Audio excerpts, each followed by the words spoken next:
Welcome to Pagan Coffee Talk, a traditional Wiccan podcast where we will discuss topics affecting the pagan community from a traditionalist perspective. The topics we discuss are picked from our magical hat, and the discussions are unscripted. The talk shall be led by Lord Chase Knight Smith, Elder and High Priest of Third Degree, and he's joined by Keegan, First Degree Priestess. Pagan Coffee Talk is brought to you by Life Temple and Seminary.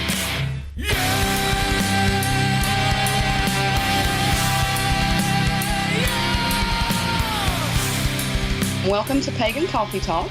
I'm Keegan, and as always, this is Lord Knight. How are you? I'm fine, and you? I'm okay. You sure? Sure as I've ever been. You ready for our topic? Yeah. Okay. In the magic hat. Meditation. What's the point? What's the point of meditation? Uh-huh. What is it? What's the point of it? Do we have to do it? Is it something that your tradition personally practices? All right. That's a lot of questions at one time. Where do you want to start? How about what is meditation? Now, I looked up the definition. Okay. Meditation is a practice where an individual uses a technique on focusing the mind on a particular object, thought, or activity to train attention and awareness to achieve mental clarity and a stable state. I'm sorry, I wasn't paying attention.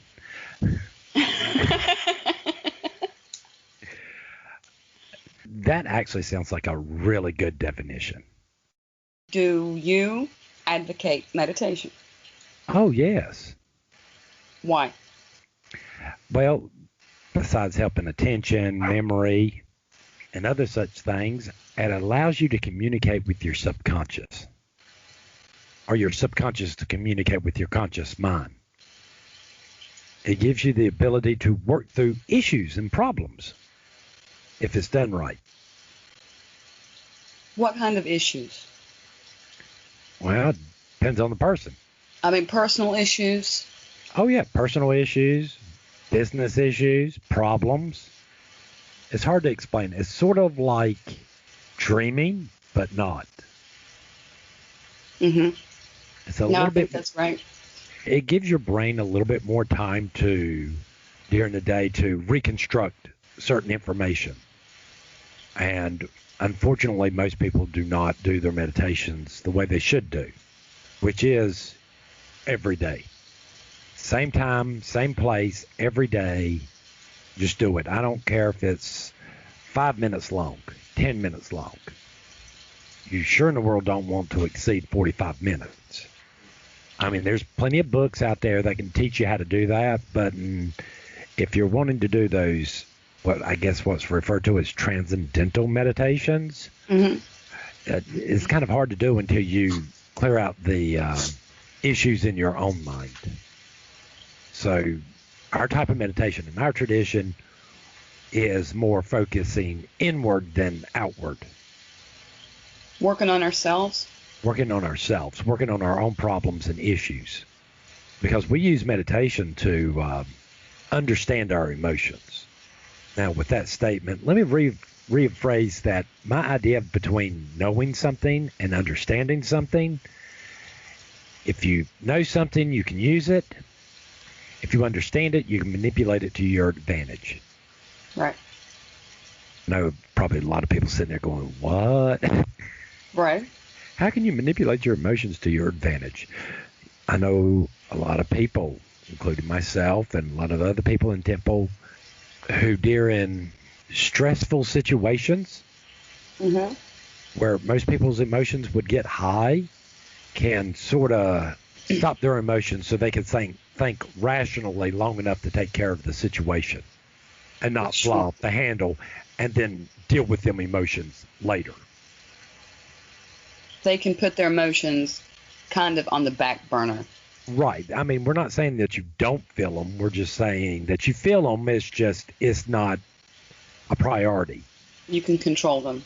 Well, I don't want to say control. It's just your body and your mind, or let me just say your mind actually realizes at some point or another, oh, yeah, that's right, we're going to meditate sometime, then we can deal with this. Right now, we can't. There seems to develop a symbiosis between the subconscious and the conscious mind, where the conscious mind goes, okay, I know we're feeling these emotions and stuff, but right now is not a good time. I need to deal with the situation. We'll file that away for later. And yeah, we'll deal with this later. We'll deal with my emotions later. I know they're there. I feel them. I'm upset too, but I got to stay rational. And in order to do that, you have to work on yourself. Right. Now, the reverse is true too, that it gives us the ability to, I want to say, heighten our emotions at times when we need to. Does that make any sense? Explain. I mean, if you've studied the witch's pyramid, we all know that, of course, in our tradition, we link fire to wheel. And we associate wheel with emotions. It is the energy. It's the fuel of the spell. So, not that our tradition casts a lot of spells, but when we do, we use that to flip the script and heighten that emotion that we need to cast that spell. We can focus that energy. A whole lot more. We can then heighten that emotion and rev it up to a degree that we have enough energy to cast those spells. And that would be part of the manipulating? Right. I mean, because we're talking about manipulating energies, but we're also talking about manipulating energies in ourselves and manipulating ourselves. I know a lot of people in temple who can suppress pain when necessary. Such as yourself. Yeah, I have some aches and pains. I'm not no spring chicken. I mean, there does come a point in this process where the pain does override that, because my body's going, you're really damaging yourself. You need to stop. Right. But mild, dull pains from like arthritis and other things, yeah, it's easier to file it back, so I don't have to take as much medication. Right. I can put it off for a while longer. Pain tolerance, for example, getting shots and stuff like that, getting blood taken is a whole lot easier. I mean, does it work all the time?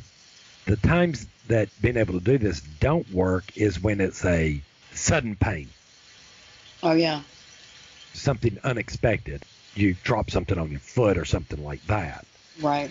Now, the pain afterwards, you can probably suppress for a little bit. And to get to this point is through meditation. It's through meditation. Meditation is very powerful. I mean, and most people don't realize the stuff you can do in meditation. For like kids and school and stuff like that. I mean, I can think of a number of things, for musicians, for basketball players and sports players. Going out and doing the activity helps your body with muscle memories and stuff like that, right? Right. Okay. You're studying a subject, right? That you're not too familiar with, or you're not quite sure of, and you've been studying for it for a while. Well, if you take a break from it, meditate, and when you're in that meditative state, go back over that information. Oh, it comes together like a puzzle. It comes together like a puzzle, and then suddenly when you're taking the test, you're like, that was this. That was this. Right. It just seems to come out of nowhere. It's because it's giving you access to your subconscious and allowing you to actually put this information in more of your long-term memory versus your short-term memory. So if you think about it this way, somebody who plays an instrument, guitar, piano, whatever, if they sit there and like play the piece for 30 minutes or an hour, and then they go back and they meditate for 45 minutes of them playing that piece over and over again, it becomes even more automatic for them. It just reinforces it on a mental level instead of just a physical level. What about a spiritual level? I'm not going to lie to you. It does help on that. You'll notice your awareness of things increasing. I mean, regardless of what people think, if it's that, we happen to notice certain body languages or certain behaviors outside of the norm, Mm-hmm. that start allowing us to predict certain behaviors. Yeah.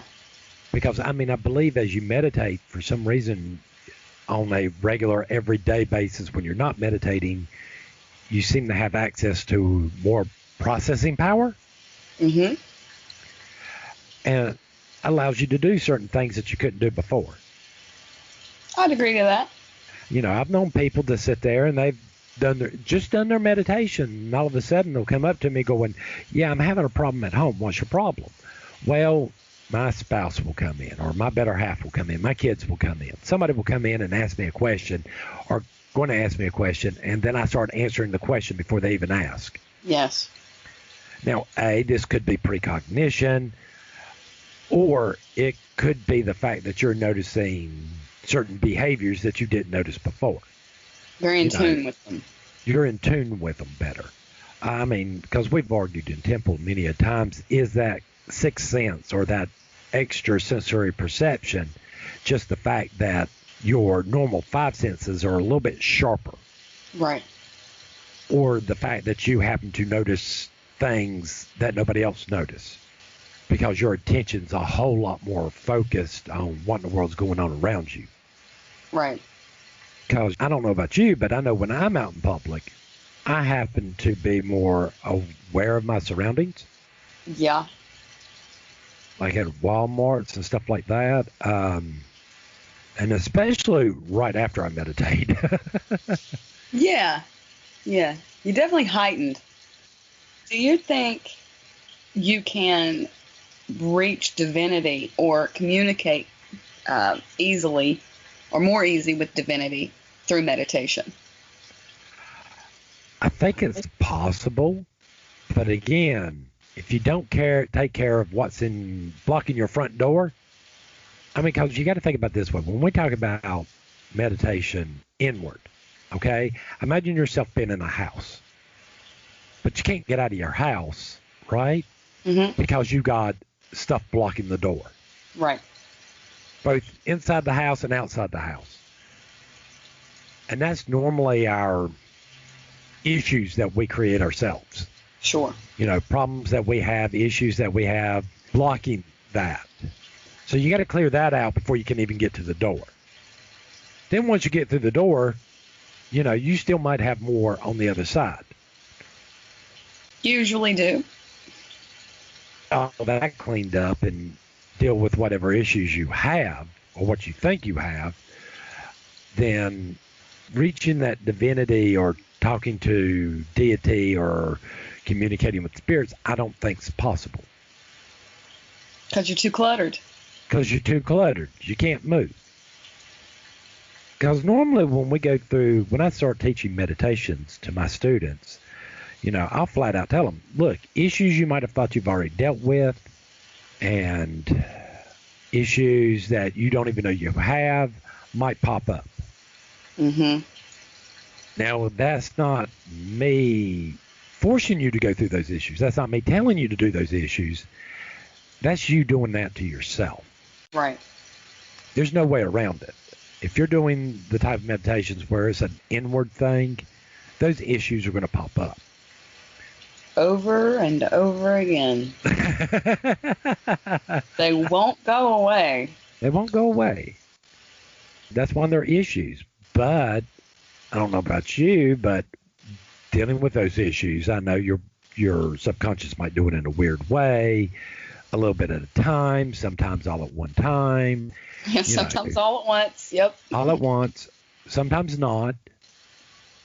These things are fine and dandy, but your mind as a whole is not going to throw anything on you that it don't think it can already handle.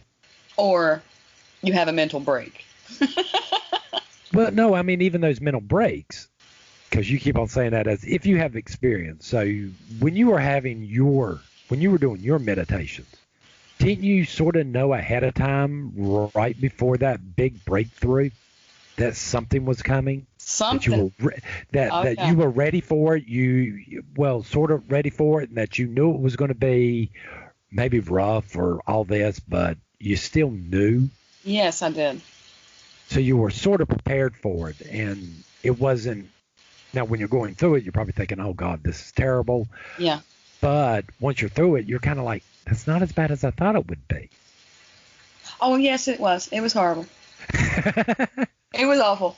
But it was one of the best things that has ever happened to me. Getting over that. Dealing with that. Yeah. But it was horrible. It was horrible. You know, I think you'll hear from most third degrees, especially when they're traditionalist.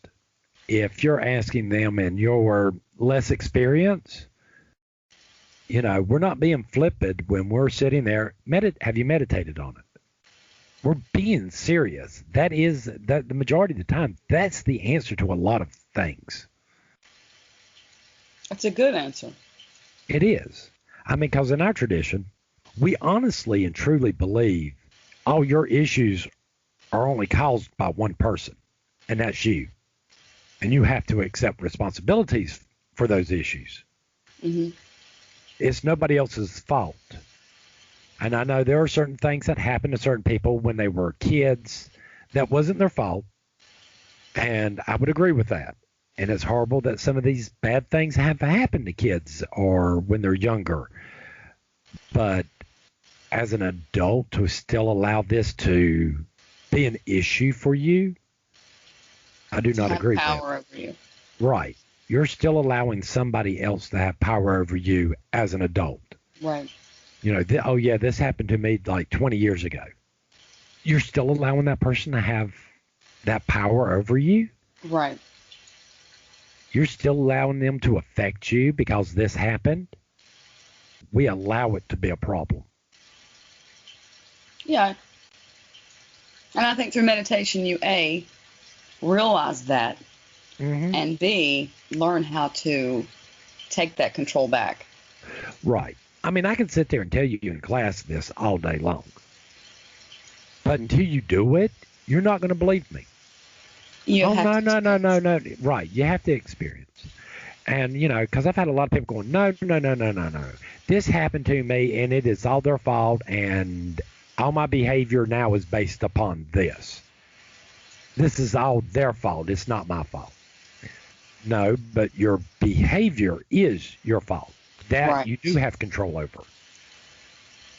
Either that or I've just become cynical over the years. No, that's true. They're both true. You are cynical, but but that doesn't change the fact that, yes, that is true. Don't allow people to have control over your behavior. Well, no, we're still back to all your problems are created by you, not somebody else, not an establishment, not a person, not anybody else, not the weather, not your parents, not the school system, not this, not that. It's you. Right. And the way you choose to look at it. And I believe meditation allows you to look at it in a different way. It allows you to look at it sometimes clinically, emotionally, and to deal with that and go, okay, this does not have to affect the way I interact with other people or how I live my life. Or how you look at yourself.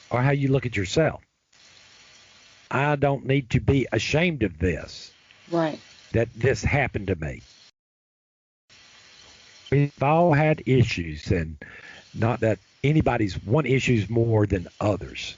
Okay, or more people, or somebody's gone through more issues than you. We all have issues. We all have war stories, yeah. Right. And I think it allows you to recognize it. And it allows you to recognize that behavior in other people. And those people around you that feed into that behavior too. Absolutely. And once you start seeing that, you start either A, telling these people not to behave that way, or you start cutting them out of your life going, okay, I can't be around you. You're toxic. I can't change you, but I can change me. See you later. And I don't need to feel guilty about that. Did I answer all your questions yet? I think so. Do you have any other questions? Anything else you'd like to know? Well, yeah. Let me touch on one more thing. Is there a type of meditation that you prefer over others? I mean, there's transcendental meditation, there's void of the mind meditation. The type of meditation I like is to sit down, clear your mind first of all, and especially when you're first starting out, and it's going to be rough. You got to start off small and work your way up. So if you only get 5 minutes in to begin with, don't feel bad. Right. No, you're doing good. You're doing good. Yeah. And people are different. It might take some people 6 months to work up to 15 to 30 minutes, and other people it could take them up to a year. But if you get there, that's great. It's not the destination that's important on this. It's the journey. Right. But the meditation I like is like when you're sitting there and you first clear your mind, get into a relaxed state, and don't stop your thoughts. When thoughts come in there, if whatever thought first pops into your mind, think about it. Look at it. Examine it. Follow it. Why is that there? Why is that there? Yeah. To me, that's your subconscious mind going, hey, here's an issue. We're going to follow this out. It might not lead to anything. But it's still the practice of meditation that's important also. Yes. Because eventually, you get to the point to where you don't have so many of those. You might find yourself meditating on a problem you have at work or at home. Come out of meditation, a few minutes later, you're like, I can fix that like this.